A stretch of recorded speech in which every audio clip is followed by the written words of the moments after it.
Blog Talk Radio. Om Shabbat Shalom, Holy Way of the Most High. Om Shabbat Shalom, I sense your presence. Om Shabbat Shalom, Holy Way of the Most High. Om Shabbat Shalom, I sense your presence. And I am the light within your soul. In the essence of truth and right, love makes the circle whole. And here we stand in line, waiting for some sacred sign. But to find the balance is the purpose of this time. To restore the balance of the universal mind. And in the presence of my Lord of light and love, everything I see aspiring to be free. And when I call to thee, and come on bended knee, surrender to the all-pervading light and love. Reflections of the one surrounding me with love. And I sense your presence. I sense your presence. I sense your presence. I sense your presence. Within and without, above and below, yeah. East, west, north and south, I sense your presence. Without and within, below and above, yeah, yeah. East, west, north and south, I sense your presence. I sense your presence.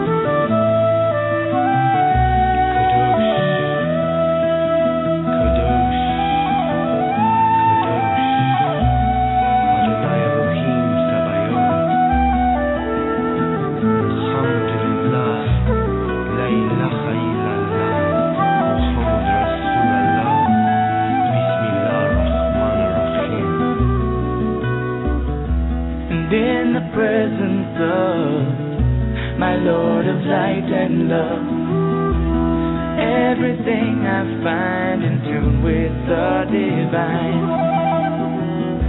And here we stand in line, waiting for some sacred sign. But to find the balance is the purpose of this time. To restore the balance of the universal mind. And I am the light within your soul. In the essence of truth and right, love makes the circle whole. And when I call to thee, and come on bended knee, surrender to the all-pervading light and love. Reflections of the one surrounding me with love. For to find the balance is the purpose of this time. To restore the balance of the universal mind. And I sense your presence. I sense your presence. I sense your presence. I sense your presence. Om Shabbat Shalom, Holy Way of the Most High. Om Shabbat Shalom, I sense your presence. Om Shabbat Shalom, Holy Way of the Most High. Om Shabbat Shalom, I sense your presence. Om Shabbat Shalom, Holy Way of the Most High. Om Shabbat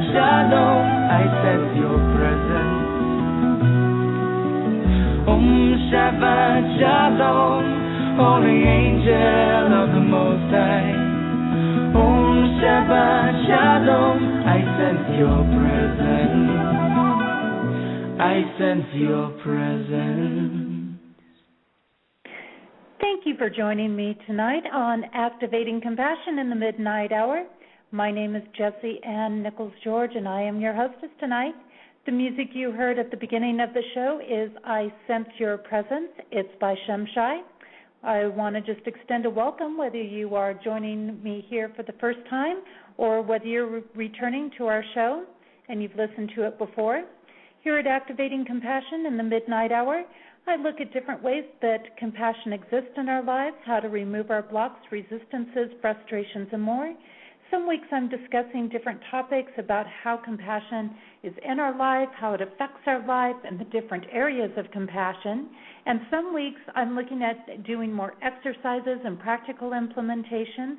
And then many times, like tonight, I've got guests on the show, and that way you can learn about their work and how other things complement and work with compassion.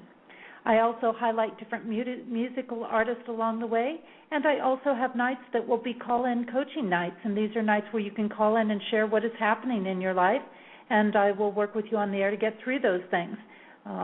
Remember that when you're sharing your experiences, you are helping others that are dealing with the same or similar situations in their life, so that's always useful when you're doing that. In my own work, I do focus on helping people find and use compassion in their everyday lives. I created the Genesis Clearing Statement, which some of you have experienced on previous shows, and if you've missed being able to use that or work with that, I suggest you go back to the archive shows and listen to those and catch it. It's really wonderful to work with. I've also authored 2 books titled Activating Compassion and Activating Compassion, the Workbook. And in addition to that, I've created the Compassion Tour, which is last year was a multi-state nationwide tour, and this year I hope to add Canada into that tour as well. It includes workshops, retreats, seminars, book signing events, and fundraising events. And I'm in the process of starting to look at the different places I'm going to be putting on the tour for 2013. And you'll be able to follow any of the events that are available to register for on the Compassion Tour at jessieannnicholsgeorge.eventbrite.com. And there's also an option if you go to that link that's called Gifting the Tour, and that's for people maybe you're not able to attend any of the events, but you still want to support the work I'm doing, and it allows you to gift money in any amount that you choose, and that really helps me out when I'm going to the fundraisers. So when that's coming in, that's helping a lot of people out there for different things. Now, this time of year is a natural time to emerge into the world. As we do so, it also becomes important to synchronize our energy in a way that it can work with us and for us. You can call in on. You can also call in on our live lines if you want to, which is 760-542-4345, and press 1 to get into my caller queue. If you have questions for either Dr. Newton or myself, that will be the way to do it. And I'll also be watching the chat tonight to see if there's any questions that come in there as well. And just a reminder that if you enjoy this show, I want you to make certain that you take the time, share it with your friends, your family, significant others, maybe your connections on Facebook. Anybody that you feel inspired to share it with is great, because even if they're listening to it in the archives, they're still going to get the information, and that's still going to be useful for them. And again, the archives are there as long as they just stay there, so you can always go back and listen to them. And that's really useful too. Even if you listen to the show live, there may be something you want to go back and check on. Sometimes, like when we're doing exercises or meditations or things like that, it can be useful to go back and listen in the archives as well to catch it again. So you'll just use the same link as you used to get in here. And also, you can go to 2 different places to find, 2 different places to find the archive shows, and that's on my website, which is jessieannnicholsgeorge1, that's the number 1.com. And you can also go onto my Activating Compassion Facebook page, which is facebook.com/Activating Compassion, and then click on the notes file. And I've got all the archive shows in both of those places, so it's really easy to find and to get to them. Now, before we get started tonight, what I'd like to do, as most of you know from week to week, and if you're returning here to our show, is I like to use and work with the 72 Names of God, and it's a wonderful book that was put out by Yehuda Berg, and I know our guest tonight, Dr. Newton, also is very into the 72 Names of God, so it's going to be really exciting to hear some of his viewpoints on that and to see what his ideas are. But I love Yehuda because his work is so everyday. It is so naturally real. It is ways that we can bring it into everyday life, and I really love that about his work. So what I like to do is I like to just open the book up. I kind of like to randomly focus in and go, hey, what is our issue tonight? Or what is our message, I should say, not our issue, but our message tonight. And what do we need to focus on for the upcoming week?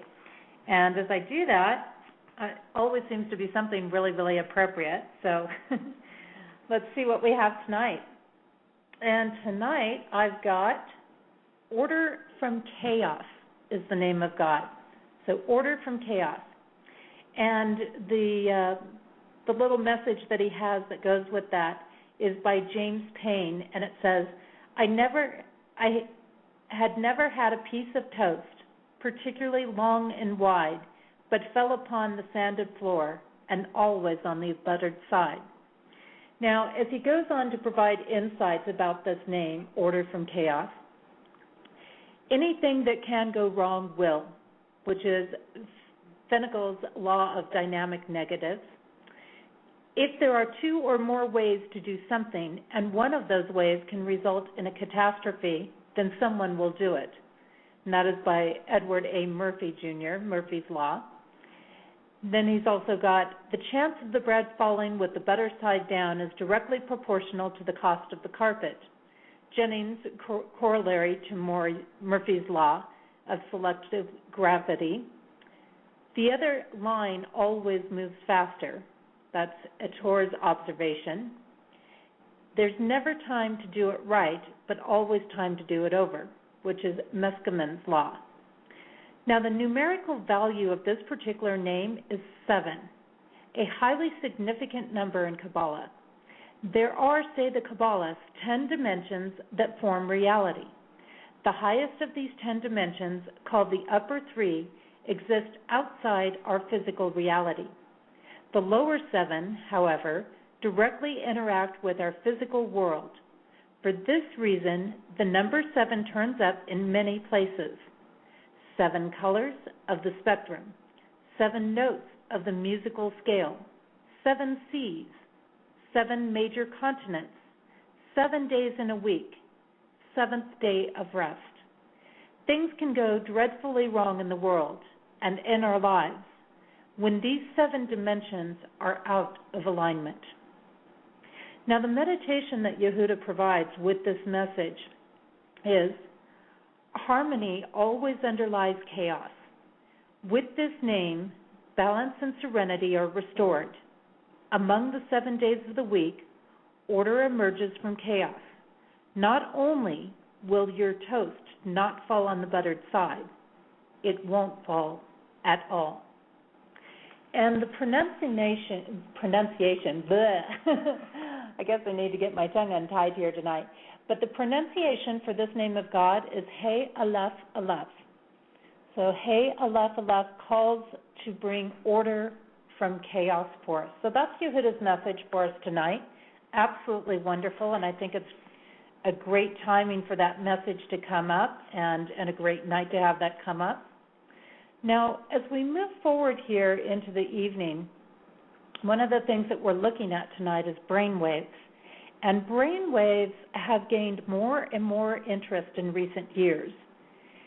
Can they truly help us shift our moods, emotions, and thoughts? Can they open us up to new potentials, create healing energy, and allow us to energetically align with what we want to draw into our lives? Alpha, beta, theta, can they influence what happens in our lives? More studies are coming out on synchronization of the brain and using brain waves to impact all different areas of our life. One of the most focused on areas recently has been the use of theta brainwaves. Now, it doesn't mean that we haven't been, looking at it along the way, but it's been surfacing more so recently. And Dr. Robert Newton says that as we are in a theta brainwave, that fear will become a non-factor in our lives. He goes on to say that the theta divine consciousness raises the energy body to a true state of perfection. There are many things that are looking into the theta consciousness and brainwave connection with an ability to manifest, create health, enhance relationships, thrive, and live a rewarding life. If it does truly remove fear, then certainly there is truth in this. The power of this brainwave could be sort of a fountain of youth, in a sense. So that's a really interesting concept. And theta brainwaves, when we look at this and we wonder, how does this all fit into compassion? This is great. We're studying brainwaves tonight. We're going to learn about these different states and particularly looking at the theta consciousness here tonight. But what does that have to do with compassion? Well, what it has to do is that, as I've talked about before, compassion is how we remove judgment. And judgment comes from our fears. So when we can learn to put ourselves into a brainwave pattern or a state of mind that allows us to be out of fear, then we can be in a more compassionate space. We can live a compassionate life. And that allows us to help ourselves better. It allows us to create a lot of things in our life. It allows things to go smoothly. It also allows us to open up and be more effective, not only with ourselves but with others. So there's a lot of ways there that we see it relating to compassion, because when we're free from fear, that's when we can really thrive. That's when we can really move forward. That's when we can function at our best. So with that in mind, I'm going to be taking a short break, and when we return, I'm going to have Dr. Robert Newton with us, sharing his concepts in Theta Divine Consciousness. And the song that I'm going to have during our break tonight is One Divine. It's by Shem Shai. And Shem Shai, as some of you know, is a group that I met in Arizona. They're traveling worldwide now. And I met them in the Sedona area when I was doing some work there. And shemshai.com, SHIMSHAI is their website. And again, this song is called One Divine. I'm going to have that up for you in just a moment here. And we'll be back in a couple of minutes.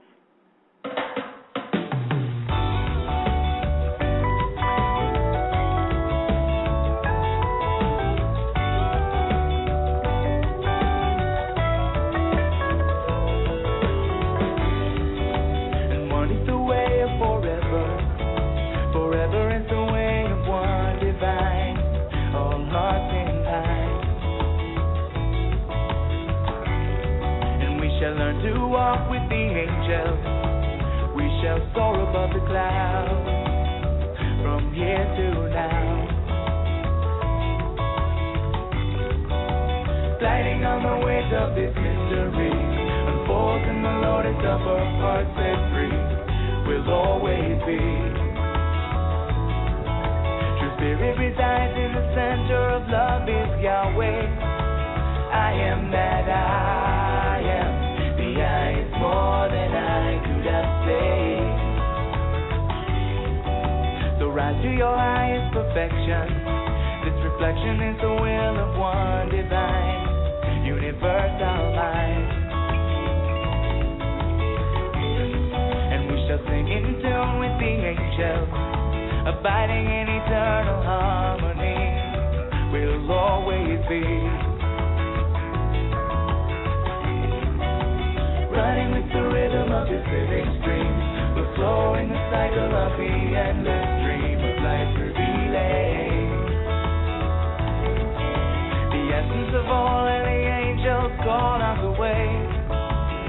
All is in your hands, and all is more than I could ever say. The essence of all and the angels gone on the way.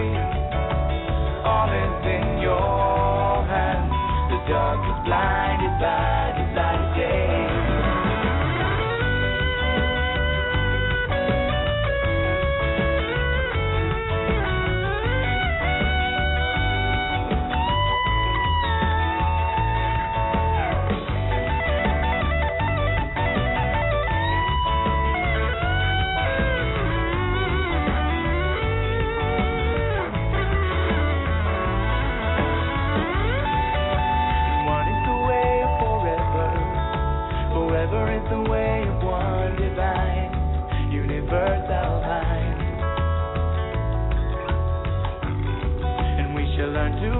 With the angels, I say, we shall soar above the clouds from here to now. Gliding on the waves of this mystery, unfolds in the lotus of our hearts set free, will always be. Running with the rhythm of this living stream, we'll flow in the cycle of the endless dream of life revealing. Just living beside in the center of love is Yahweh. All is that I am, and all is more than I could ever say. The essence of all and the angels call out your name. I am that I am. The dark is blinded by the light of day. All is in your hands, and all is more than I could ever say. All is that I am. The dark is blinded by the light of day. For I am that I am. The I is more than I could ever say. And all is in your hands. The dark is blinded by the light of day. For I am that I am. The I is more than I could ever say. Yes, I am that I am, and I am more than I could ever say. And all is in your hands. The dark is blinded by the light of day. For all is that I am, and all is more than I could ever say.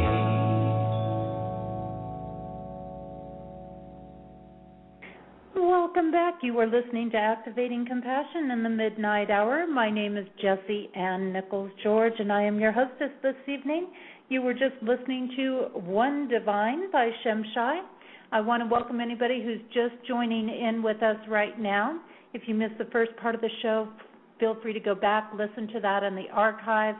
You can catch the first part of the messages and the Yehuda Bird message that we had tonight, being Order from Chaos. Tonight's guest, I have Dr. Robert Newton with us.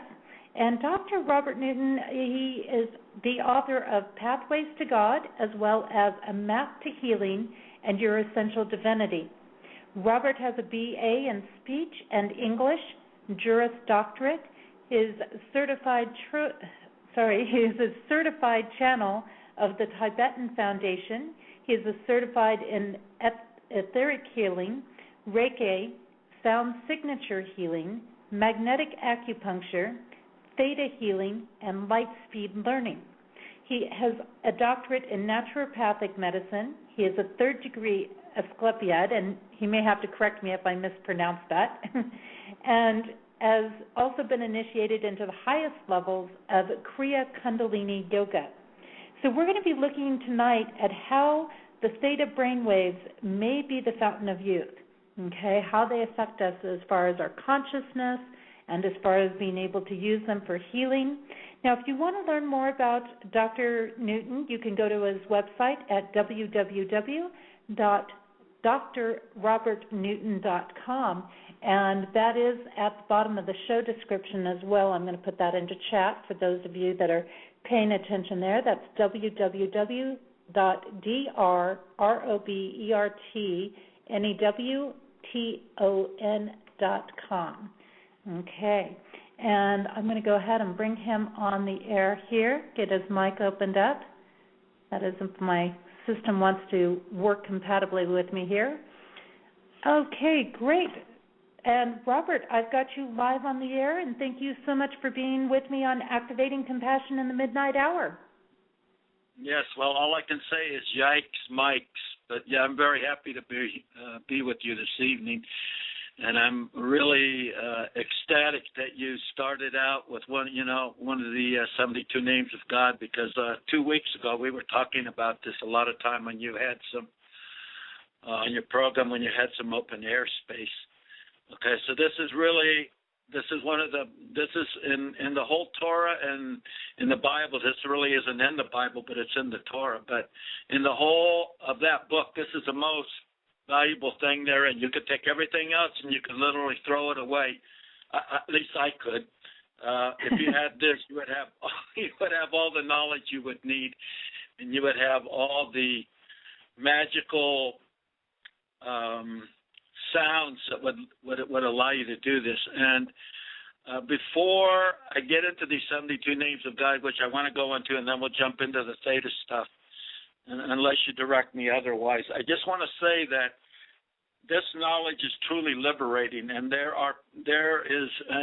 has been for many centuries an organized effort on this planet to keep people ignorant of these things and keep them enslaved in ignorance so that they accept mediocrity, lack of resources, and all these different things, when in fact, in the way things were created at the atomic level indicates that there is no lack of resources, and perfection is the actual mode therein. And I would reference that to Allah, Kaf Allah, restoring things to the perfect state, which is the seventh name of God, and probably my most favorite one, other than Memnun Dalit, overcoming your fears, which you were talking about earlier, Jesse. So when we get to this Allah, Kaf Allah, restoring things to their perfect state basically means that it implies that things were already perfect, because it doesn't say creating things to the perfect state. It says restoring. So what that means to me is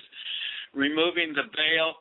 So these veils have been established by governments, corporations, clergy, trying to keep this knowledge from us. But now the knowledge is out, and I agree with you. The stuff that Yehuda Berg has done through the Kabbalah Center is most enlightening and most amazing. In that book that you were reading from, everyone should order that copy and study that book, because you will feel a lot better about everything once you do.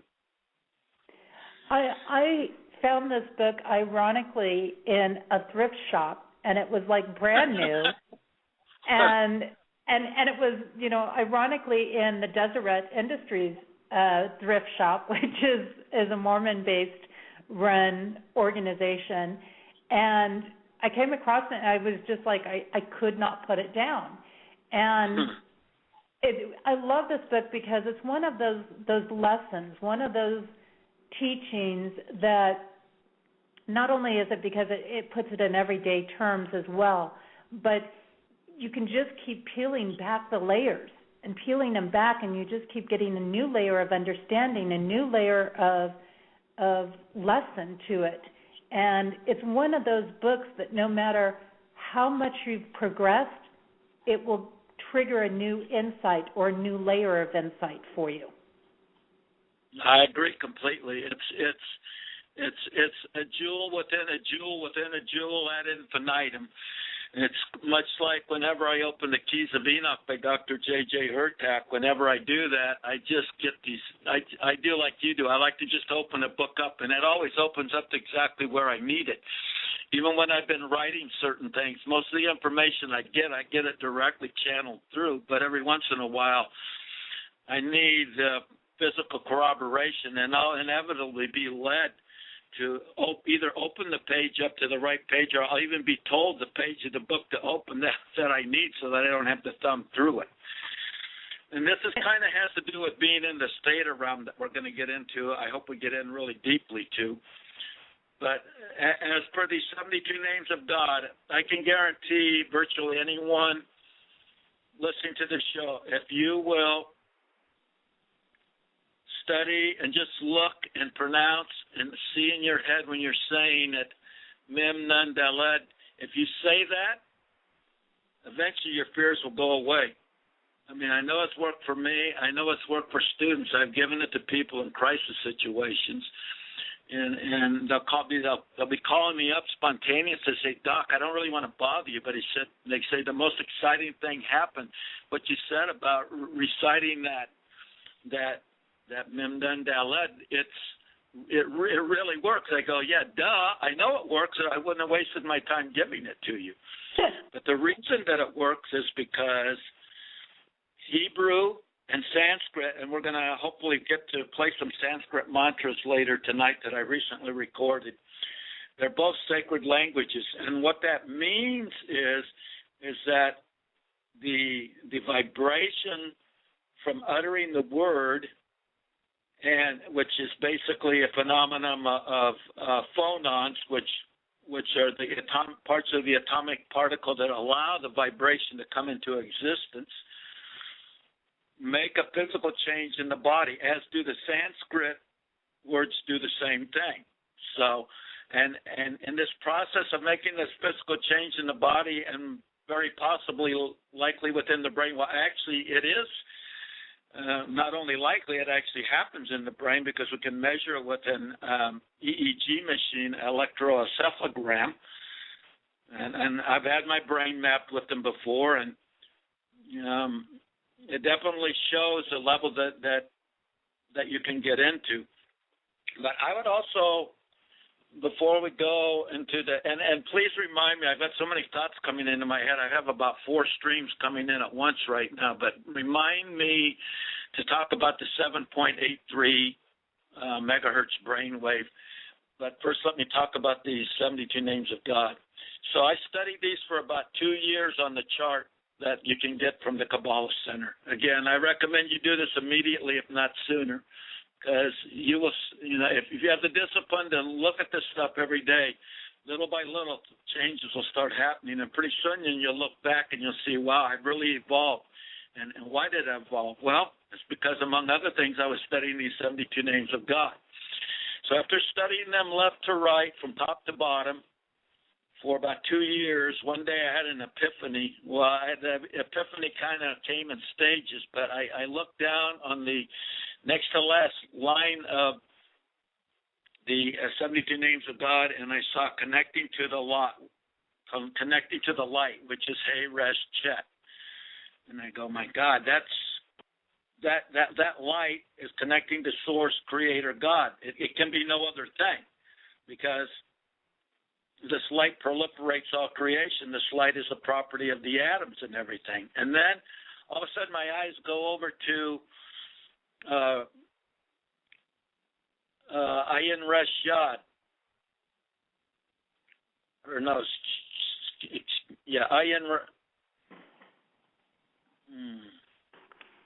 And it's, dear, when you're working with this, because I noticed you had this in your book, A Map to Healing, when I was going through that, and you were actually putting some of these different pieces together. Yeah, actually, I have it in Chapter 4 and about the middle of it in the Theta Consciousness Healing Protocols. I have exactly what I'm going over. I have it listed in there. I consider what I found. I don't claim any greatness for myself, but I consider what I found a great thing. You see what I mean? I don't get all caught up in the ego. I just feel blessed to be able to see it, and I don't think that makes me any better or greater than anyone else, other than my ability to maybe see the pattern, accept the information. So the next part of that, after that, was I went up a few lines higher. I'm going backwards now. Ayin Resh Yad, I did say it right, and that means the certainty that God is always there for us. So I'm thinking, you know what? This is what everyone wants to know, including me. Is God really there for me? So I see I'm connected to the light, and I have a certainty that light is always with me. And then I saw another thing. Then I saw Resh Hey Ayin, which is finding the good and the bad, and I'm going, everyone needs that, because everyone is, including myself, is hit with these things. And maybe that is one of the most amazing things, is I'm always not only using it myself, but when people tell me, oh, someone did this to me, or this situation was so bad and it was so horrible and everything, I said, you know what? Why don't you study Resh Hayin? And I said, and I'm pretty sure you're going to find out that you will start seeing the good and the bad. Because in reality, there is no bad. It's really an illusion. But as long as you store your emotions and you give emotional support to that perception of badness, then you'll stay stuck in it. And saying this name, Resh Hayin, will allow you to break out of that. Okay, so then I went over, and then I went over a little bit further to Aleph Nun Yad, which is a couple names to the right of Resh Hayin. And that's seeing the big picture. And so that kind of fits in with finding the good and the bad, because if you're looking at the big picture, knowing that overall there is this Aleph, Kaf, Aleph, this perfection that exists, then it allows you to transcend the negativity, the emotions. It gives you an emotional and a perceptual framework to transit beyond getting stuck in all this stuff. But then we come to one of the two of my favorite names, which is Mem Nun Dalet, or overcoming your fears, and you talked about that too. I mean, it really works. Just studying this, I was thinking about this earlier before I came on the air, and I was thinking, I know this changes people, but I don't really know how. And then I realized I did know how. I was shown immediately. It's the vibrational frequency of this language that puts you in these higher levels of consciousness, which is the alpha, theta, and even upper delta range. And I think you're bringing in a really interesting piece here, because I want to tie some of this together for some of our listeners here, is that this is part of how, we talk about words having so much power in our consciousness, and we talk about being careful about what we say and what we think, because they literally operate from a vibration. And so even speaking words in our everyday life, and when we speak words of anger and hate, it's going to lower our vibration or put us into a more stressed brainwave pattern. And when we talk more about things that are peaceful, and we talk more about things that are calming or soothing or elevating to us, then it will raise our vibrational level, but it's actually lowering our brainwave vibration. It's kind of an opposite. When our brainwaves go up, our vibrational level goes down, and our vibrational level goes up, our brainwaves go down or slow down. And so it does have this actual particular effect on things. It's not just words that we're throwing out there. And as you mentioned, I think one of the toughest things for people to step out of is that concept of good, bad, right, wrong. Yeah, and just kind of accept things as they are. Yeah, that's a really hard thing to do, but amazingly, even myself, the Scorpio, who can become enmeshed in emotions, is actually learning how to do that. I'm kind of astonished that I have, but yet, I've done the work, and I've done the study, and I've done the chanting that, allows something like that to happen. And I agree with you. I talk about it in A Map to Healing, and I talk about it in my new book coming out in about a month, The Hidden Codes of God. I talk about how everything, and it's a novel, but it's an informative novel. It's like maybe no novel that's ever been written, and that was exactly the reason I wrote it that way, is to be able to entertain people, but to inform them at the same time. That anything you say, any word you say, your computer brain, and it is a computer, and it's a marvelous one. I don't know if we'll get into it because I see time is already flying away. That's why I'm talking way faster than normal. But everything you say goes into that brain. So, and not only that, not only is it stored there, but through some way that I'm not exactly sure exactly how, whatever is in there, this computer is able to replicate or create events in your life from the information you've stored there. So theta consciousness healing and neuro-linguistic programming, silva mind control, things like that, these are all about changing what I call the malprogramming or misprogramming, and putting in the proper programming, which would definitely include the 72 names of God right here. And so I'm going to say one more thing about the 72 names of God, because we have a whole bunch of other stuff to get to, I know. I just want to say is the top line up there is actually the way you would do a theta healing, or a Christian Science practitioner or a Christian Scientist could use something like this exact formula for the type of mental healing that's very powerful and very effective. Now, I'm not going to say the Christian Science Church accepts this. I was involved with it deeply for 20 years, and they're never going to admit it. But nevertheless, what I say is true, and whether they like it, I don't really care. It's not that I'm against that church in any way, shape, or form. I'm certainly not. I actually support them quite a bit. But, that being what it is, the formula for mental healing in those 8 names up there, starting with fixing the past and ending with diffusing negative energy and stress, is very, very, very powerful. So I want to get to the 7.83 megahertz brainwave. Okay, this verges on theta. It could merge into theta. Theta is basically about 4 to 7 hertz. Sometimes goes a little higher, and this is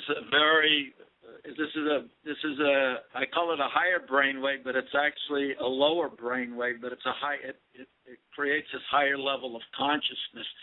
And then you have alpha, which is just about anyone can get in a regular session of meditation. Once they learn how to meditate, they can easily get into this level. And that's about 7 to 13 megahertz. So the interesting thing about the 7.83 brainwave, the reason I bring it up, because that is the exact vibration that the Earth resonates at. And it's this concept is also called the Schumann resonance. Okay, if you people know about that, I actually learned about it not so long ago myself, even though I knew that the 7.83 wave was very, very powerful, because I had this little device that I used that we used to call the brain blaster, because we put it's a little power source with these probes that you put underneath your ears, and it gives you a very light to a higher level of shock underneath, continual kind of electricity underneath that soft part of your ear. Right next to the ear, the soft part that you can feel with your finger, and that will, and just that electrical field alone will entrain your brain in alpha right there. So we used to use that in meditation group all the time, and anyone that could turn it up to the highest level, we called it the brain blaster, because it gives you a pretty good jolt, but that would you eventually kind of get used to.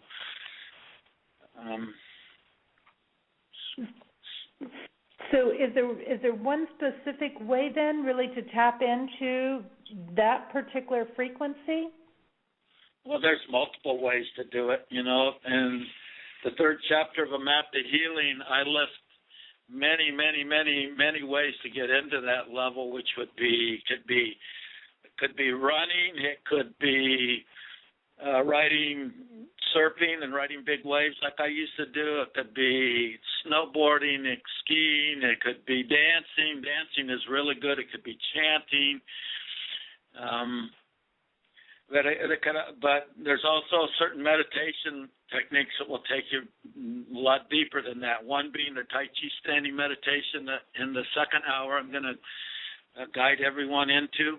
And I've already done it many times. I did it less than 2 months ago on the radio, got good feedback on that, and I've done it in a lot of classes. I think everyone's going to be able to feel something amazing happening when that happens. So I'm giving listeners a little bit of bait to stay into the next hour, because it's just going to keep getting better. And then another thing is called the backflow meditation, which is kind of hard to describe, but I show it in the book. And that anyone that has basic meditation skills with a little bit of work can get that. It's a little tricky, but it's worth the effort. It kind of starts activating the Kundalini in the body. Not completely, but you'll definitely feel a lot of prana or chi or life force electricity going through the body. And then the way that is my highest preference for doing this is the Kriya Kundalini pranayama, which is I'm not going to do this on the radio, I only do it in classes because you need someone kind of helping and supervising you. It's a little tricky, but it's worth the effort to learn it. Basically, what I'll just say, it's a breath that it's all nostril breathing, and it's a very deep breath into the diaphragm, and then you pull the air up into the lungs also. And the reason that is necessary because your exhale is twice as long as the inhale. So when you start getting proficient in that particular breath, that will blast you to Theta level very, very easily. And then the more you start doing that, the more you start carrying that into your life every day. Okay? And I will interject because I was working with that technique from your book, and it was really amazing. The way that it could generate 100%. Enough energy to really push through a huge portion of my day with even just not a lot of time overall. And just, I have some chronic sinus issues, for example, impacted sinus cavities. And I noticed in using that technique, it was actually alleviating some of the issues, things that I live in a higher altitude, very dry climate, and I could breathe so much easier after using that technique. It was amazing. I'm really glad you shared that because my guru, Yogi Govinda Satchidananda, they're actually conducting medical studies to prove the validity of this, but I know what you're saying. Actually, you're making me think. I forgot all about it. I used to get like allergies and stuff. I don't ever get it anymore. So, but that's the least of the benefit of this, because what this breath allows you to do, and there's probably going to be a lot of people the thing that I'm going to say in just a couple seconds here, there's going to be a lot of people that are going to doubt that this is even possible. But literally, when you get proficient in this pranayama breath, when you can do one breath at about 25 to 30 seconds, I think a woman could easily achieve that due to lower lung capacity, if she worked up to it gradually. I'm doing my pranayama breath at about 40 seconds per breath, so that's one breath I'm doing in 40 seconds. Wow. Okay, so you might say, OMG, that's kind of intense. Well, it is. I never started out at that. I started out at probably about a 25-second breath because I was an experienced meditator already. And that's for people to keep in mind is this is something that you build up to. You're not going to jump right into this huge, long breath. It takes some practice, and it takes some building up to build that capacity. Yeah. The whole point is to be able to sustain this at least through 16 breaths, which is one round. And so probably it would be recommended to do like an 8-0-16-0 breath to start out with. And if you can do that easily, then you could push it up to a 9-0-18-0 or a 10-0-20-0. But the thing is, it's not to push it at first. Now, it's believed by my guru and his guru that if you push this too hard, that it can put strain on the heart. I don't necessarily believe that myself, but I would still give the caveat that it's important to work up to it gradually. Now, when you mention 8-0, 10-0, can you clarify that for people who maybe aren't familiar with it? There's all kinds of different breaths. There's 8 means that I'm breathing in for 8, and then there's no space, and I'm breathing out for 16. Okay, if I was doing an 8-8-8-8 breath, I would be breathing in for 8, holding the breath for 8 before I exhale, exhaling for 8, and then holding it another 8 before I do another inhale. Now, Yogi Ramaya, who was my guru's guru, claimed that particular kind of breath damaged his heart. I did many of those kind of breaths before I was ever told it could damage the heart, so that's not within my belief system. But again, I want to caution people to do things, in moderation and work up gradually. Just have the patience to do it, because if you need to do 16 rounds, which in Kriya this is our number of 16 repetitions equals 1 round.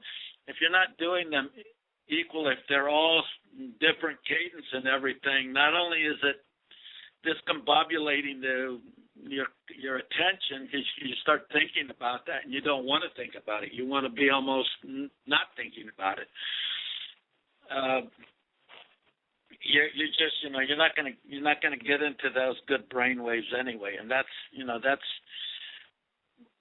a much the part of the reason to do it. And I want to say another thing, and I want you to ask me questions about this, because I'm sure I'm not seeing everything to it. But one of the amazing things that I found about this, and I only really realized it within the last year, is that this pranayama breath, it does something to your heart chakra.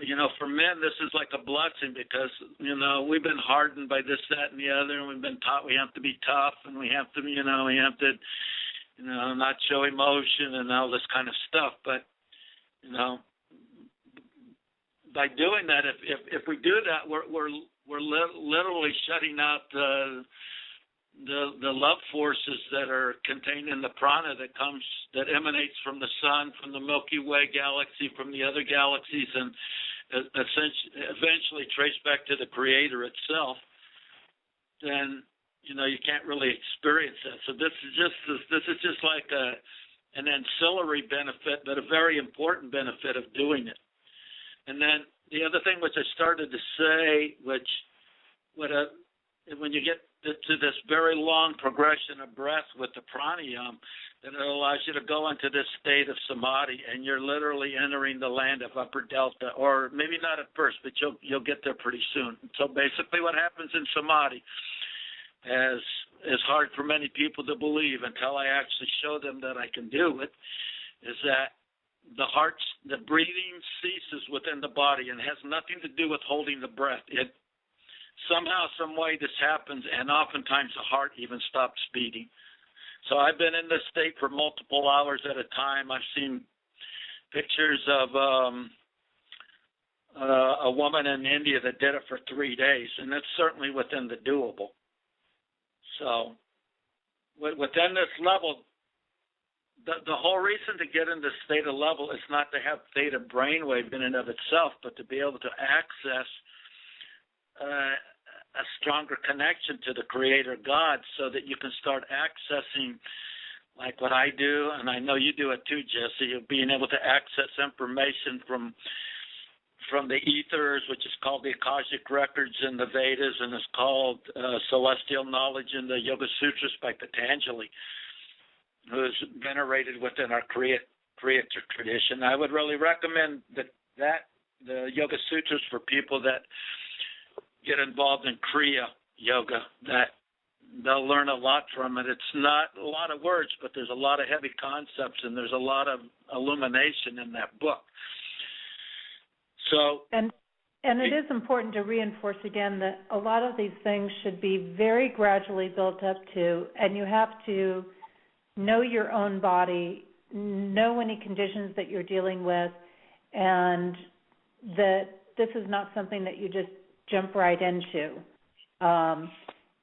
because definitely if you're going into a state of samadhi or things like that, it's always wise to have somebody around nearby. Absolutely. Yeah, absolutely. Thank you for bringing that up. You absolutely should do it with a guide first time, just like akin to doing a Kundalini awakening, which is so energizing, and there's such intense energy.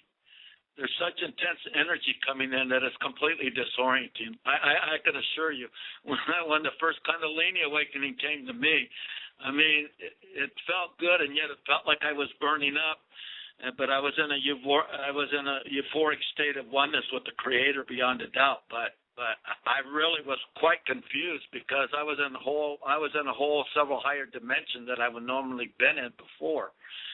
So I agree with you. Again, everyone, please do this thing in moderation. Like Yogi Govindan said, there is no medal for the longest breath in the Kriya Olympics. It's not a competition. Exactly, and it's really important to, I mean, this is not something that you can rush through or that you want to rush through. This is an experience. This is a process, and even with the breathing techniques, yes, there are some of those where you can just kind of grab hold and slow that breathing down a little bit, which naturally helps us calm down, naturally helps relax us, which helps move us into these brain waves. But at the same time, when you're really sitting down and using this more as a meditation, and you're not just using this, say, at your desk or something, and you're taking that time to actually do this as a meditation, then what you want to do is you want to leave extra time, because I find a lot of times when I go into these states, things become very timeless, and you can easily lose track of time. Time can easily slip away from you. You can also feel like you've gone through 3 or 4 hours and it's only been an hour. Another factor is you need time for your body to readapt when you're coming out of this.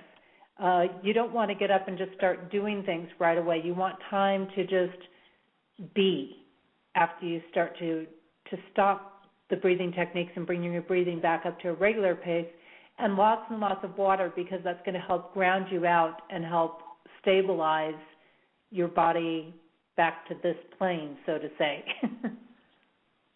Yeah, I agree. That's really important, and it can't be overemphasized enough. You know, everyone wants me to take them to a Kundalini awakening all the time, and I'm going, I'm not taking you to that Kundalini awakening until you put in the preparation work. You need the foundation, I said.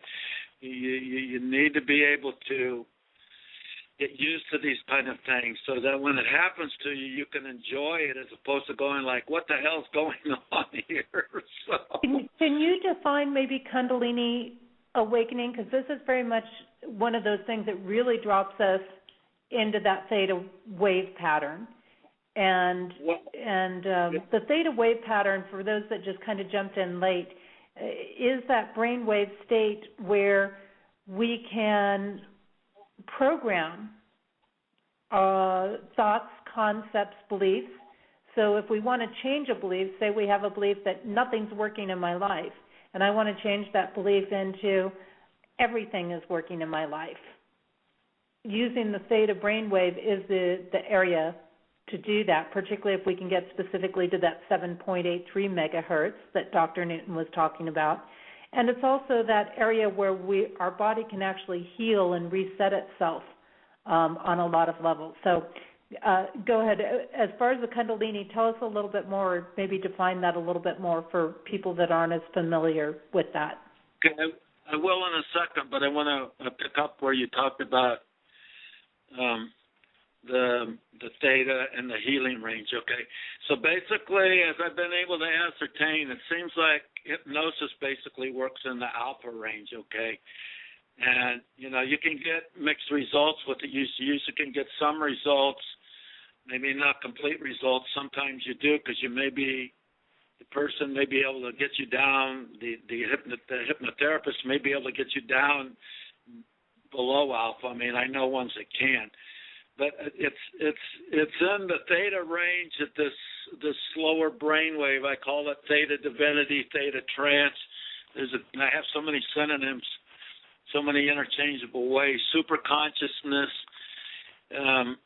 It's at this level where it is much easier to program and unprogram the computer brain and eliminate the stuff that doesn't work and put in the stuff that you want to be.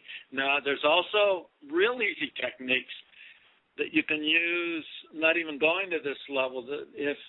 Remember what I said in the very beginning, anything that you say or hear or feel is going to go into that computer brain regardless of whether you want it in there or not, unless you take it, you're the gatekeeper or something like that. So you could use the silver mind control technique, cancel for anything you don't want in. If you say, oh, things aren't going too good in my business, I go, I'll tell someone you immediately need to say cancel, and you need to say and see and feel and think that, yeah, things actually are going well in my life, whether you feel that way or not, because you can, in a sense, I say this, and I know it's true from studying quantum mechanics, you can almost BS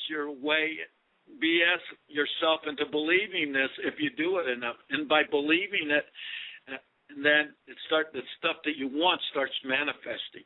So that's literally true. And that touches on some things that we've talked about in some other shows and some other principles that I've brought out there, that the more you're surrounding yourself with that positive vibration, be it words, experiences, smells, tastes, whatever it is, through whatever senses and through thoughts, then it's easier to cancel out those things. Our mind buys into it, because then what it does is it like sets it in that positive spiral as opposed to the negative spiral. It puts us in that motion of thriving as opposed to struggling. Yeah, absolutely. You attract what you say, think, feel, and hear. Okay, and it's literally true. So I mean, sometimes it's a big task to do this, but it's a worthwhile task. I mean, if you want to take control of things, because I mean, like I said, we have so much misprogram, we have so much misinformation. You're getting it all the time on many radio stations. You're getting it all the time on the television. You're getting it through the newspapers. You're even getting it on the internet. I mean, there's a lot of good stuff there, and there's a lot of stuff just, kind of rancid baloney that's on there too. So it's fun to I like take things like this and make it a game in a way, and just as things come up and I hear something negative, sitting there going, cancel. Yeah, exactly. You get that way, and it really helps having friends that are around you too, because every once in a while I go, oh, Doc, you forgot to say cancel, and I go, yeah, you're right. Yeah. And people, I don't worry about how crazy people think if I'm walking down the street going, cancel. Well, but it's I know. It's a really good, stupid, and it puts you back on. Go ahead. I would rather look stupid than be stupid. Exactly. And maybe it'll get enough people to ask me, hey, what's up with you? What's up with this cancel thing? Or what?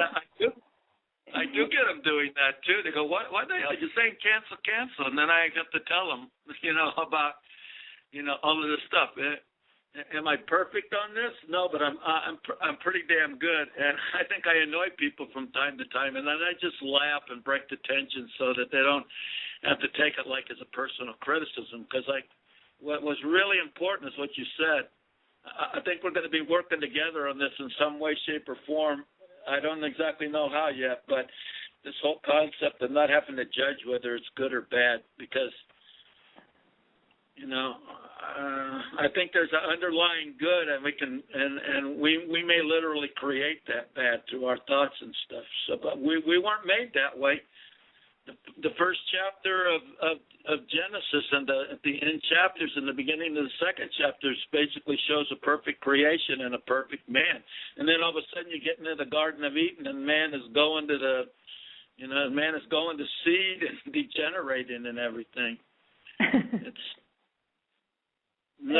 That's easy to explain. I don't think we'll get into that unless someone asks a question on that tonight. But I have a pretty quick answer for it.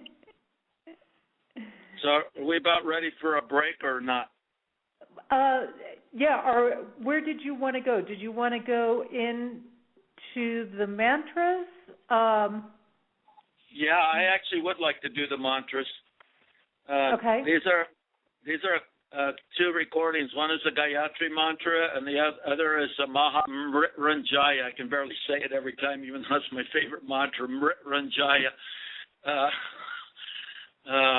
These are original cuts. I just finished 2 nights ago with my my recording engineer and musician Adam Van Wingerlen, and which is kind of a student of mine, and Alan Savory Jr., who is one of maybe the top 10 voices on this planet.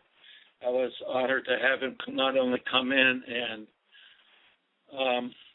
do some background singing on my mantras, but he also did a lot of production and a lot of input to get the right thing. So these aren't the finished product, but they're good enough to get the idea through. Now, when we look at these mantras, what is the purpose for a mantra, or what is it going to do for somebody? Okay, the same thing as the 72 names of God. It's a sacred language. There's a Sanskrit. I think it's even more powerful than Hebrew, but I can't prove that yet, and it's irrelevant anyway since they're both beneficial. But Dr. Patrick Flanagan, who was involved with one of my teachers, Dr. Fred Bell, they both work on the Apollo project many years ago, back in the 70s, 60s, 70s. He did an experiment with this Gayatri mantra where he put a speaker under a table, and then he put under the table, and then he put sand on top of there. And when they played the Gayatri mantra, it came out to the Shri Yantra, which is the most sacred of all Hindu mandalas. So this proves that it makes the vibrations from this change the body into a more organized and a higher state of energy infusion, and basically are causing a shift into Theta consciousness. So are you saying, like, with that, when he put that under there, that it actually caused the sand to change into that design pattern? It's a geometric form, and right. Every Hindu knows this yantra. That's why I bring it up in case there's a few Hindus listening, because most of them don't even know this. It's a highly organized geometric shapes, and it's eerily similar to things that I've seen on the in pictures I've seen with helium ion microscopes on the atomic level that were taken by Dr. Edwin Muller back in the 50s and 60s. He was taking pictures of platinum crystals, and it was showing these exact kinds of geometric forms. Now, it's interesting that in one of my Kundalini experiences, more than once, I blasted into this atomic round, and I saw those exact same forms way before I ever saw these pictures of Dr. Muller took. So I wasn't, there wasn't a suggestion to me. I went in there as a blank slate. I had no idea what I was going to find. In fact, I had no idea where I was even going. It scared the hell out of me because I'd never been there before the first time. And I did it by myself, which is not a good idea in any way, shape, or form. Definitely recommend against that. But I didn't know it was going to happen. Otherwise, I would have had someone to hold my hand, as it were. But yeah, there's a magic to this, but it's not really magic. It's scientific principles. It's the sounds from the phonons creating waves that are causing an alteration in objects, in the shape of objects, and in the tuning or the attunement of the human body, so to speak. Okay, so what I'm going to do, and I've seen the design that you're talking about. I know that mandala, and I absolutely love it. It's got to be my favorite, one of my favorites at least.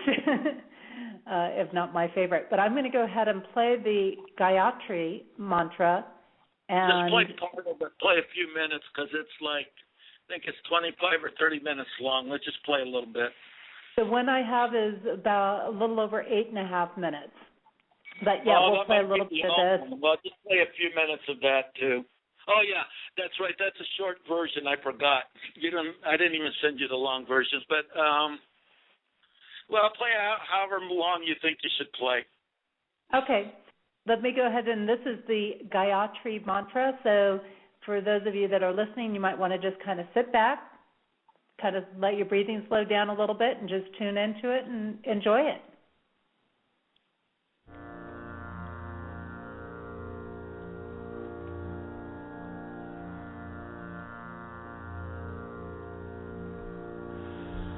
Om Bhurbuva Suvah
All right, that worked out good. Yeah, that was about half of the recording you gave me. That's fine. And that kind of gives people an idea of the Gayatri mantra. Now, the I knew I was going to get tongue-tied on this. Mrityunjaya mantra, how does that vary from the Gayatri? Okay, well, amazingly enough, both of these two mantras,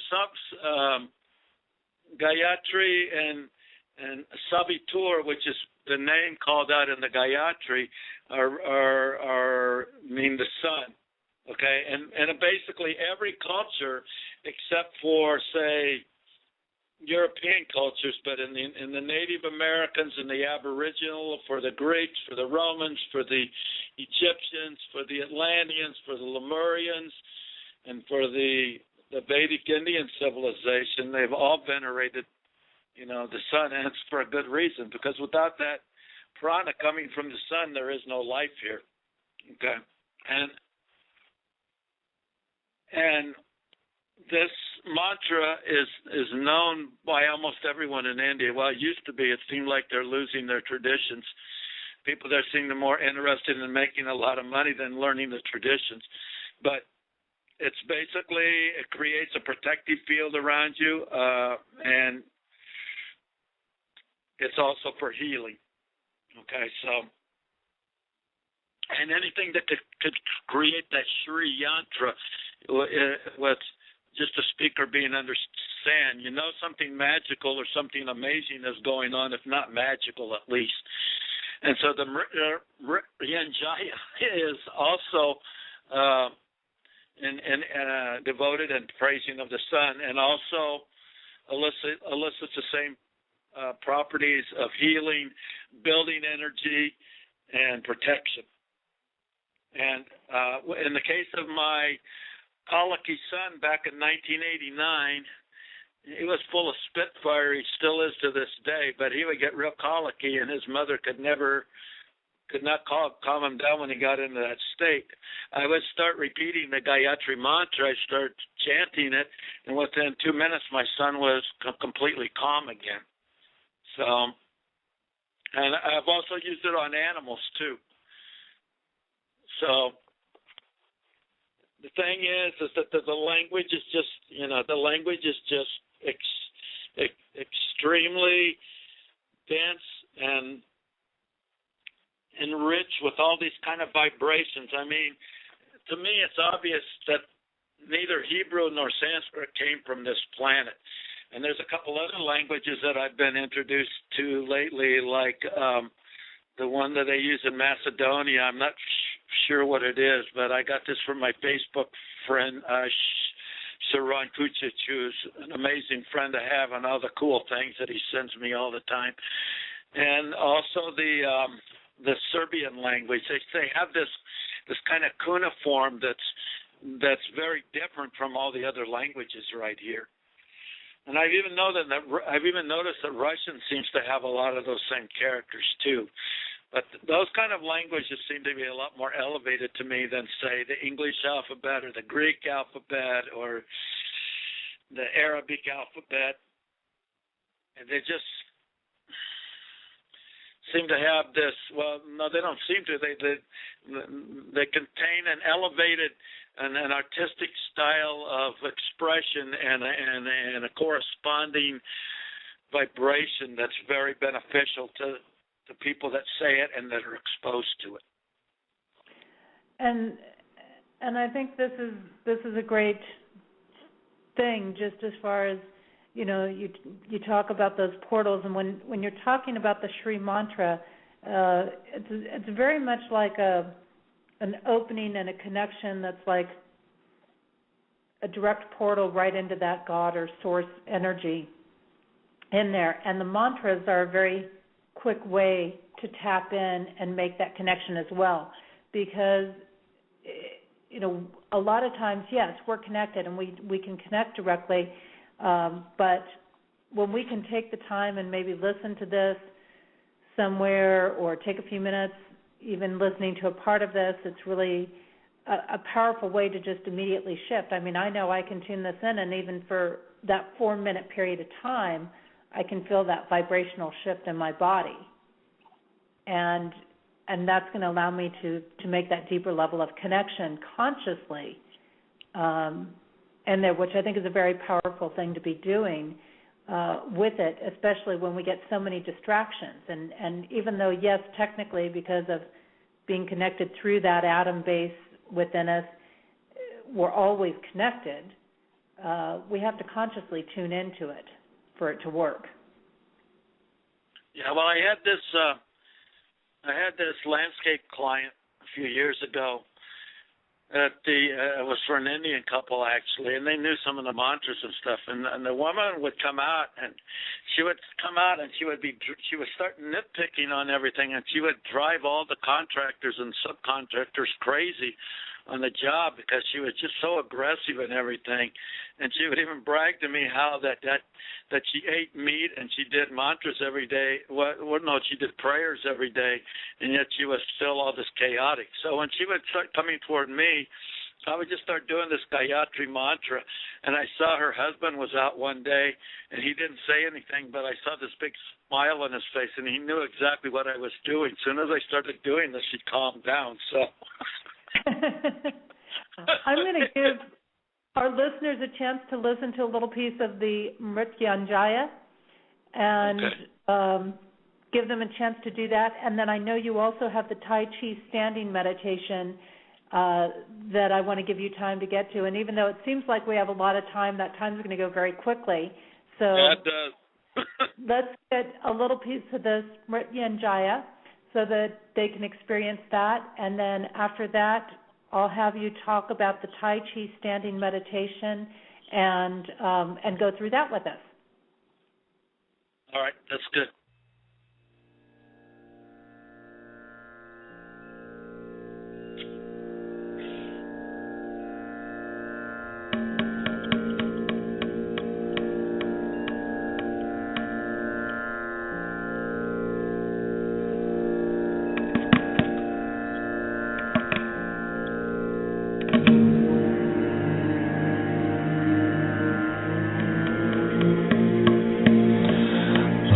Triambakam Yajamahi Sagandam Pushte Vadanam Uvadakam Eva Bandena Rishormukshi Yamamritat Om Triambakam Yajamahi Sagandam Pushte Vadanam Uvadakam Eva Bandenat, Richormukshi Yamanritat, Om Triambakam Yajamahi, Sagundam Pushte Vadanam, Uvadakam Eva Bandenat, Richormukshi Yamanritat, Om Triambakam Yajamahi, Sagundam Pushte Vadanam, Uvadakam Eva Bandenat, Richormukshi Yamamritat, Om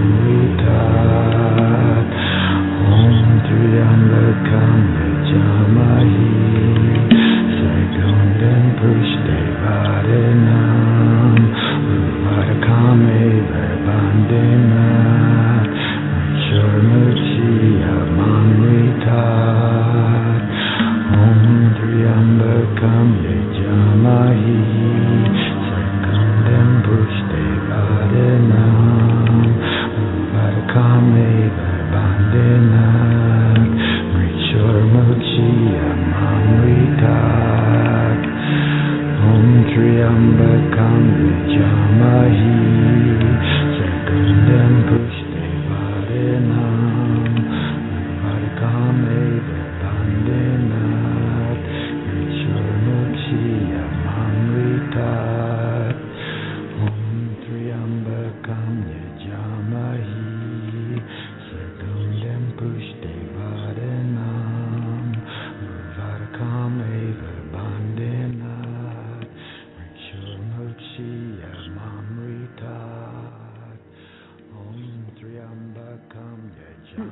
that was a piece from the Mrittyunjaya.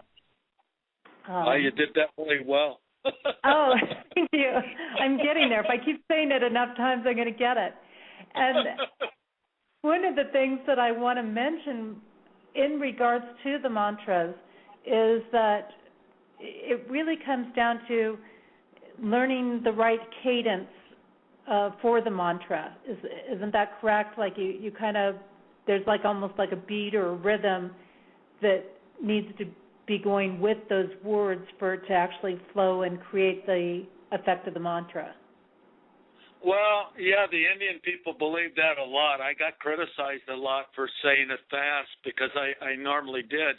And I tried doing that when I did the recordings, and we weren't getting the soulfulness of it and everything. So I slowed it down considerably from the speed that I do it. But there's two ways I look at it. Yeah, if you do it slower, you're kind of putting that more intent and more vibration into it. On the other hand, if you're getting more repetitions done, you're also doing the same thing too. So I don't know what to say. I don't like to be disrespectful of the traditions that I've learned and everything. Just like to keep a very open mind on things, and then that way I can learn immensely faster and immensely more. And you have two mantras, I believe, on your website that people can go in and listen to. Are those these same two mantras? Yeah, those are those same two mantras, and within the next week or two, I hope to have all my stuff registered so that I'll be having downloads, and I'm going to be that will be available on the website, and also that website is www.drrobertnewton.com. That's at the bottom of the show description. And it's Dr. Robert Newton, so DrRobertNewton.com. So that will be on my site shortly. And also, I'm very excited that I was kind of led to do this because I've been working with some Tantra people lately, and I'm going to be doing a class very soon that I have listed on there, is using the sexual energies to create spirituality and using spirituality to create the sexual energies, because it's basically one and the same thing. It's only the programming from, among other things, the Catholic Church and I guess most of the Protestant churches too, and everything that have kind of made this like a taboo subject and something that's nasty and dirty. When it's done with the right intent, it will definitely blast you into Theta and Delta, I can guarantee you. But it's not a process of activity that's done really quickly. It's something that's done slow so the energy can build incrementally. And we did have, actually about a month ago, some people that dealt in the sacred sexuality on the show, and Rob and Alex Janelle, or Rob and Janelle Alex, sorry about that. And I think that you're bringing up a good point there, that people confuse these energies, and they do tend to think of that energy as something wrong or evil or dirty. And again, things are not good or bad. That energy is a pure energy. And sure, if you just use that energy to go out and have affairs and things like that, you're creating a lot of probably issues that are going to come up for yourself. But if you're taking that energy, and that energy can actually be used in combination by being in that theta brainwave to heal and to transform. So there has been a lot of misconception about the tantric energy and the Kundalini energy there. So, Dr. Newton, we've got maybe about 20 minutes left for you, and I know you want to do the Tai Chi standing meditation. I'm not sure how long that takes.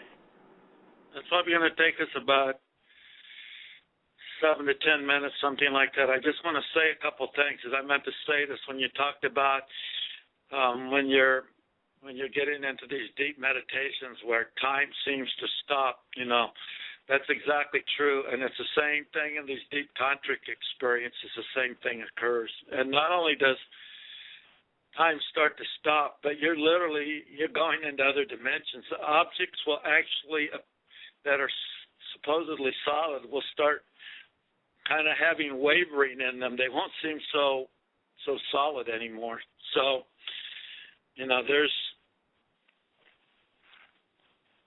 there's a lot of incredible power right there. But like you said, and again, it's not running from affair to affair or anything like that. It's basically working with one person, getting comfortable with that person, and building that energy and building the intent and building the connections that when the positive charge, the male, and the negative charge, the female, come together, then it creates a greater energy than the two, the aggregate of the two separate.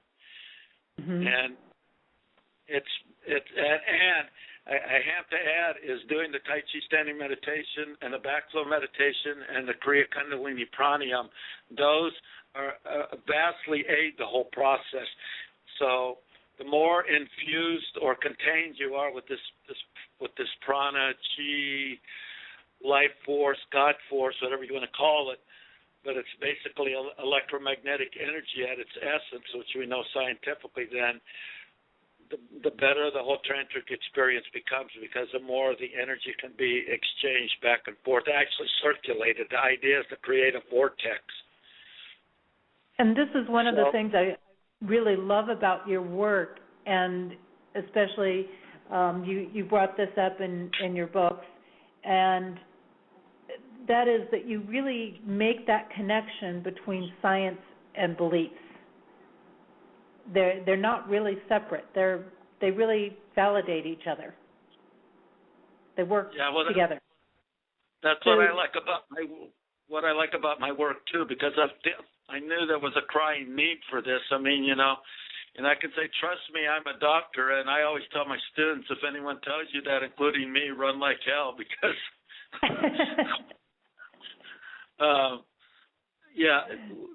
the validation is there. And if you take and let me just recommend a couple really good books too.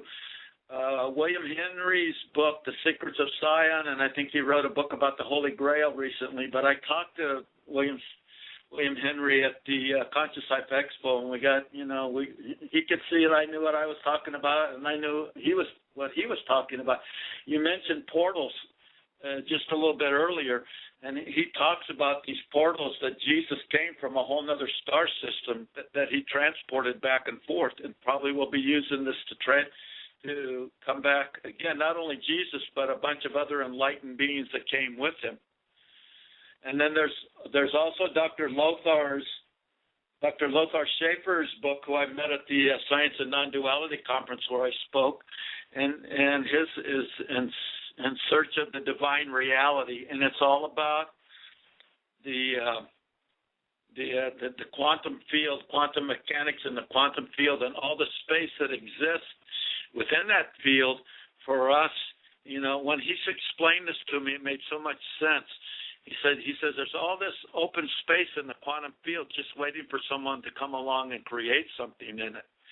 So what that means to me is that we do have the ability to create and change things. It's not just some airy fairy tale that someone dreamed up. This is an actuality that exists within the realm of our creation. And the more I think about how God created things, it stuns me. I've never ceased to amaze at how perfectly it was created. In my book, I'm not going to go into it too deep because I'm going to get into the Tai Chi standing meditation. But in my book, I go into great detail the perfection that exists, and I even show pictures of it. So that in and of itself would be worthwhile getting the book. It's a little hard to read, I admit, but it's worth it to get the information. And then the Hidden Codes of God book that I have coming out will cover a lot of that stuff, but in a way that will be easy to assimilate. So my publisher is very excited about that. I'm very excited about it. Not as for me getting famous, I'm more excited to getting the information out to the people. So. And we'll probably just have to have you back on the show after that book is out sometime and go into more of the quantum field and the concepts of that book.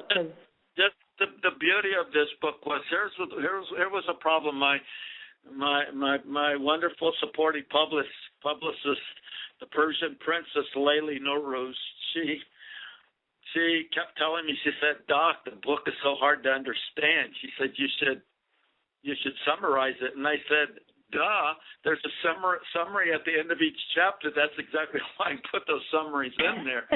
And that was the whole hardest part of the book. Writing the chapters was easy. It was enjoyable. It was fun. Having to synthesize the information down, not so much fun for me. But I knew it was necessary. Okay, but then I told her, you know what? I said, I'm just going to write a novel about this.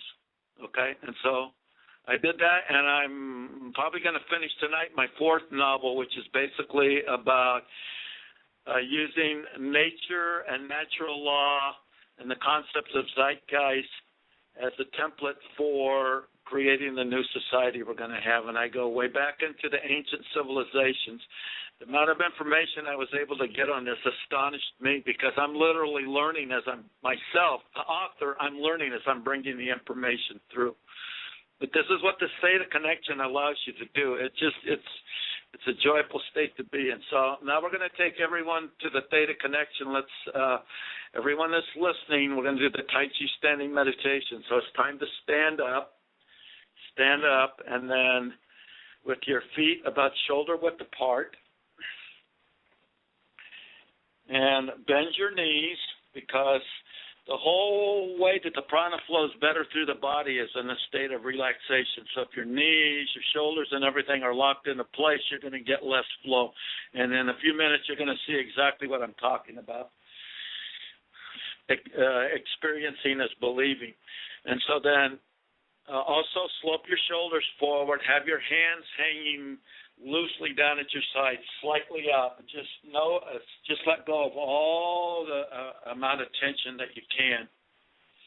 And then with your eyes closed and your mouth closed, this is all nostril breathing. Breathe in as much as what comfortably into your stomach or your diaphragm. Don't do any chest breathing on this particular breath. And breathe into that area.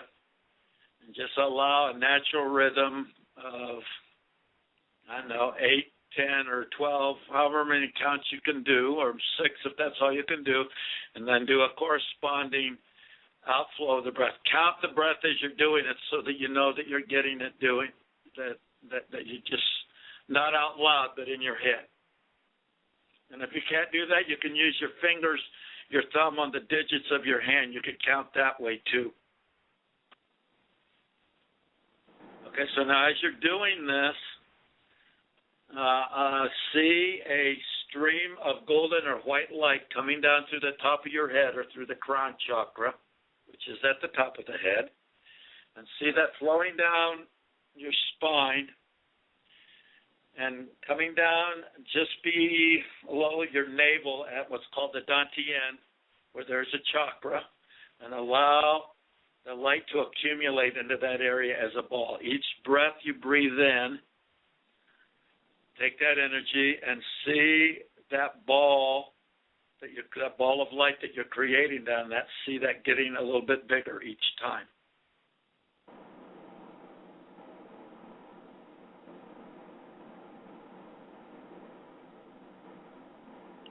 Now that you're getting a little bit of the ball built up, of light built up, allow that energy to go down through the genitals, through the root chakra, down into the legs, and anchor and see that light flowing down in there and anchoring you into the earth. So now you're connected to heaven and earth. You're pulling in energy from the heavens or from the nether realms down into the earth, and you're completely connected.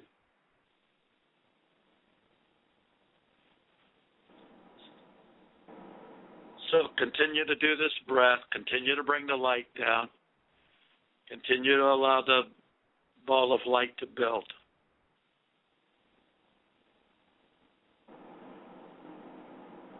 Now, as this happens, okay, as you're doing all of this, see yourself in a pool of water about chest deep, or in a swimming pool, whatever. A barrel, no, you need more than a barrel of water, but like in a jacuzzi or in a pool or in the ocean or in a lake, about the depth of the chest. And allow your hands with no muscle power at all, with this light that you're infusing and bringing down and circulating into the body, into this ball. Allow that light to go and move into your arms and into your hands, and allow your hands to float up, which they would naturally do in a pool of water anyway. But don't do it like a zombie with the arms straight out and walk. You want the elbows bent. Allow the hands to float up from the elbow. In other words, the upper part of the arm doesn't really come up, but from the elbow to the hand floats up.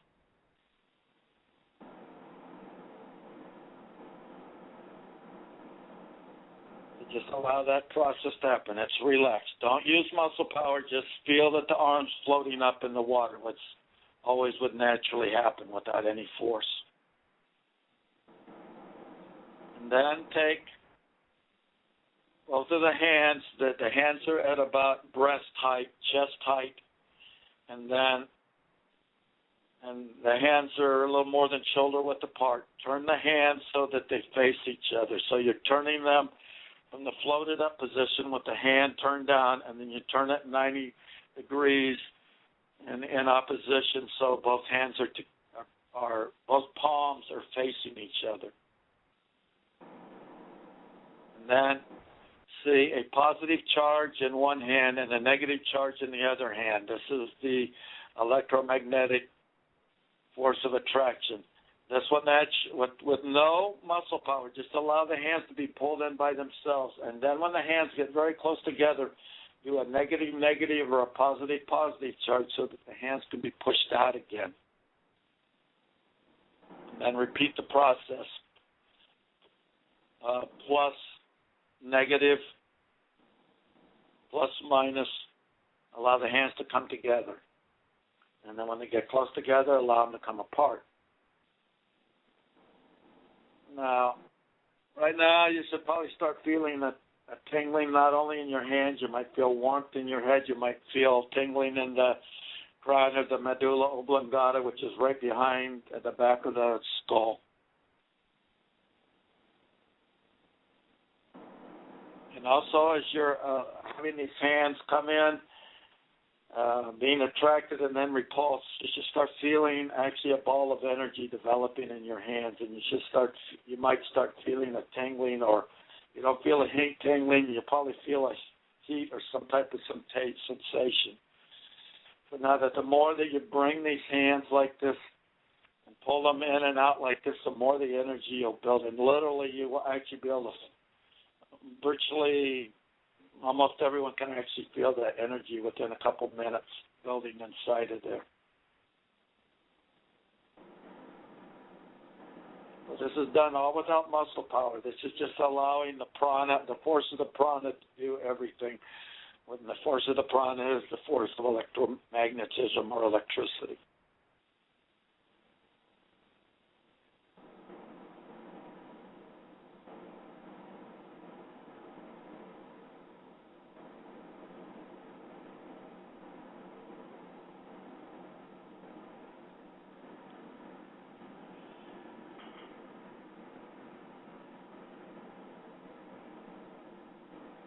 And then get the hands and keep them in fairly tight, like about 8 or 12 inches apart. It's best to keep your eyes closed when you're doing all of this stuff.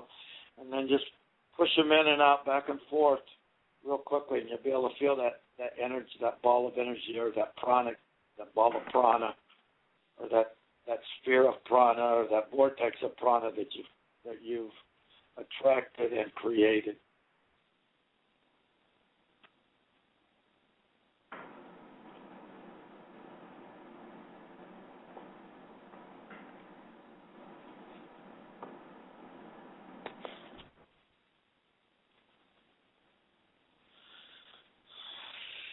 So just let me explain a few things about this. People can keep doing it if they want.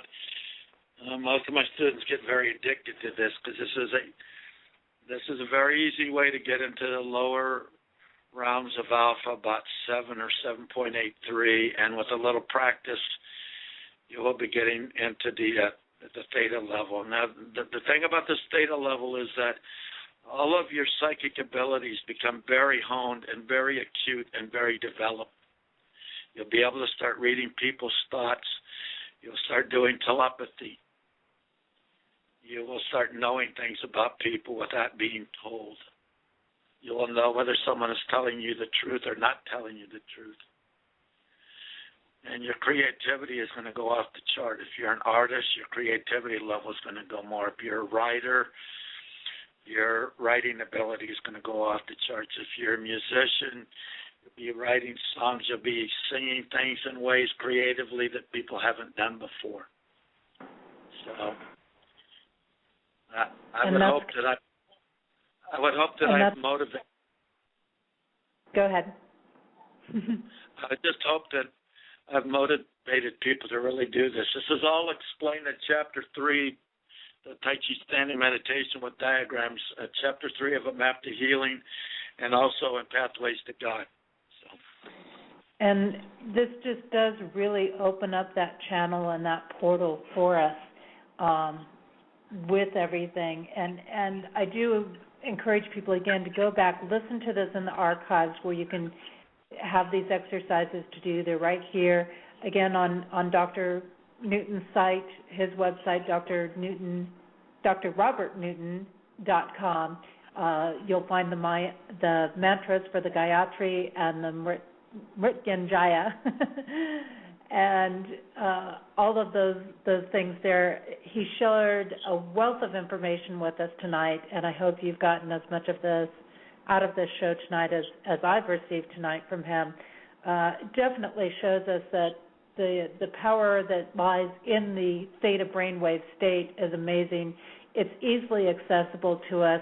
We can use that to reprogram out of our negative thoughts and shift into a more positive thought frame or reprogram into an area for what we want to be doing with our life and to tap into the energy that we want to have within ourselves. And definitely those people who could tap into this strong enough, who put enough focus in this over a sustained amount of time, really can create so much healing and health within their body that it is like having the fountain of youth right there for you.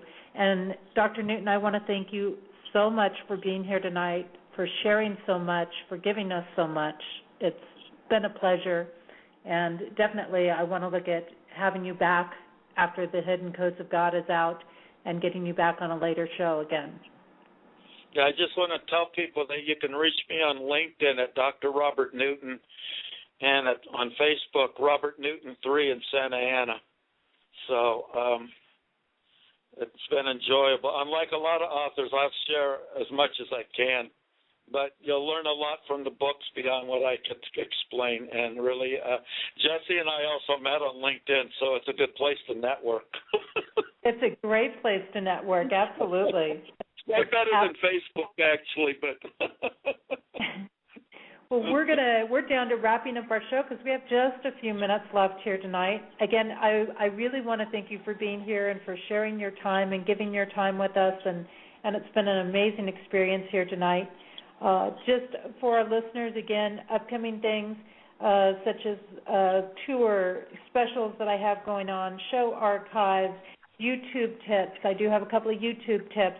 Are all and connecting with my blog, all available on my website at JessieAnnNicholsGeorge1, that's the number 1.com. And also as a listener, either live or in the archives of Activating Compassion in the Midnight Hour, I am offering 75% off of 1-hour coaching sessions during the month of March. And you can send me an email at JessieAnnNicholsGeorge1.com to get more information on that. I also have some freebies on my website, so if you want to go and check those out, it's a great way to do it. I also need to remind people here that don't forget we've got several shows right here on Main Street Universe throughout the week. Our week starts off with Darren Bouquet, who's on Sunday nights.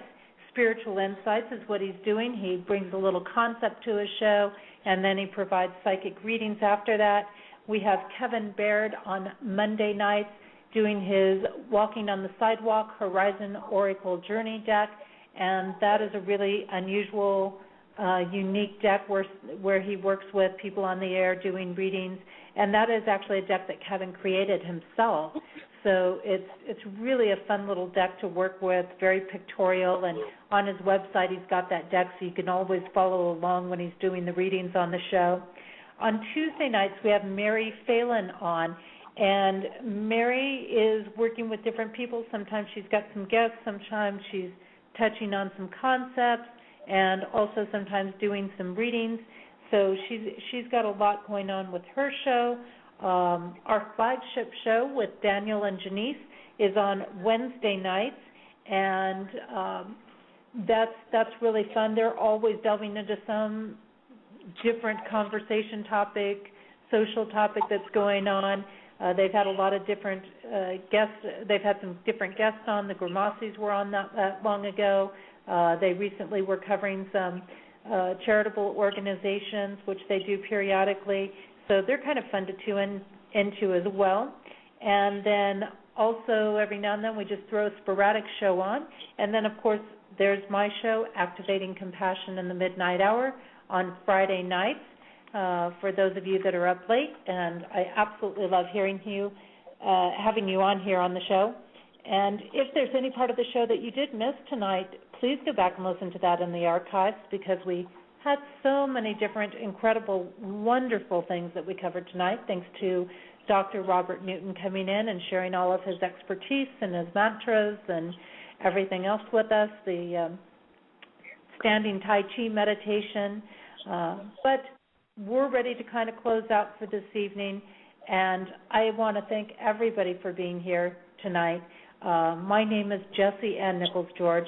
I look forward to seeing you back here next week as we delve into Activating Compassion. And I do want to remind you also that next week on our show, I have, I'm just trying to think here who I have on. I have Dr. Margaret Rogers Van Coops on my show, and she's actually the author of The Rejection Syndrome, as well as several other books. But we're going to be looking at her work with the rejection syndrome and the aspects of soul coding. So that's actually going to be really, really interesting. Don't forget, again, if you've enjoyed the show this evening, share it with others. It's going to be available at the same link in our archives. And I'm going to be leaving you tonight with the song Yearning For. It is by Shemshai.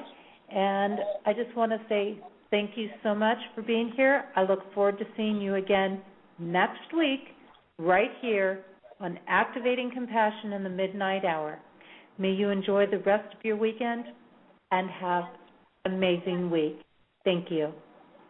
And if I could see what makes me blind, I would soar to the edge of my mind, and to touch what seems unreal, just to show you the way that I feel. And we are in time with time, one with the season of change inside. And we are in tune with the tune, caught in a balance of sun and moon.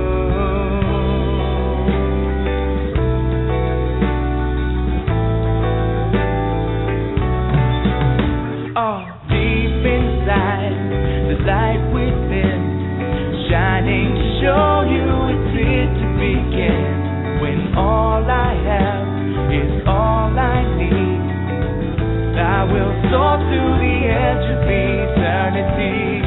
And we see it eye to eye, one within love to be for the divine. And we're walking hand in hand, caught in the balance of God and man.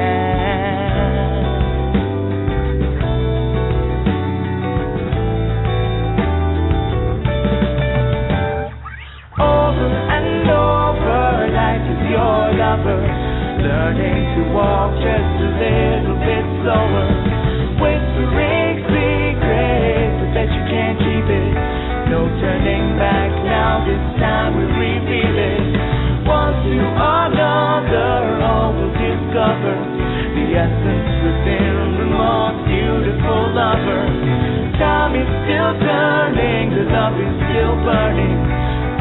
in your spirit, your heart is still yearning for.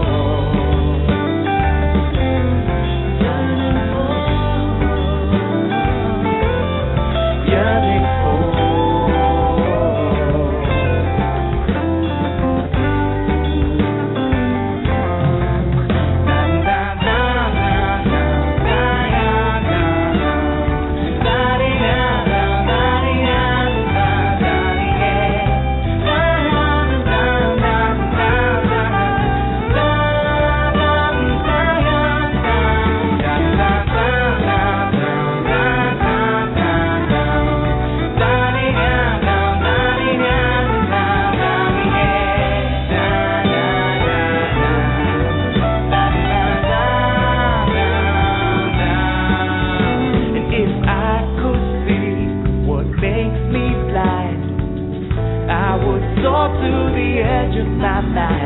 When all we have is all we need, all that we ask for shall be received.